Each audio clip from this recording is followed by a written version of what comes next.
Бұл залда еңбегімен ерекшеленген жастар жиналған. Олар ала жаздай бос уақытын тиімді пайдаланып, туған жерін көркейтуге атсалысты. Облыс аудандары мен қалалардағы саябақтар, демалыс орындарын көгалдандырып, су қоймаларын тазартты. Жалпы Жасыл ел еңбек жасақтарының биылғы 14-ші маусымында 1000-жарымнан астам адам еңбек етіпті. Бұл өткен жылдармен салыстырғанда едәуір көп.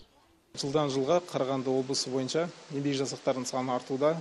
Біз облыс деңгейде өзіміздің жұмысымыздың тиімділігін арттыру бойынша жан-жақты танытудамыз. Жасыл ел, мен бір сөзбен айтсам, ол еңбек. Еңбекке баулу, еңбекке бейімдеу. Яғни еңбекке баулған адам, еңбекке бейімделген адам, ол қоғамда өз орнын табатын адам деп ойлаймын.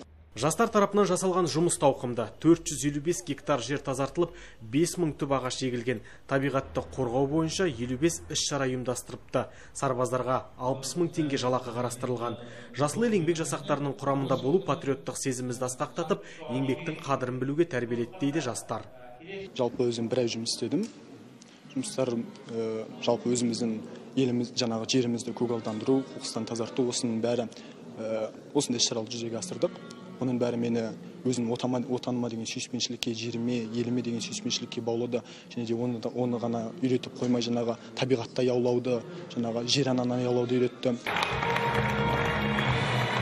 Еңбек маусымының салтанатты жабылу рәсімінде белсенділік танытқан студенттік құрылыс және жастар еңбек жасақтарының қатысушылары, үздік командирлер, үздік аудандық қалалық штабтар, отрядтар, еңбек жасақтары марапатталды. Сондай-ақ штаб жұмысын ұйымдастыруға зор үлес қосып, қолдау көрсеткен жұмыс берушілер сыйлықтарға ие болды. Асылбек Жомартұлы, Ернар Жомарт, Аманхамид, Сарыарқа телеарнасы.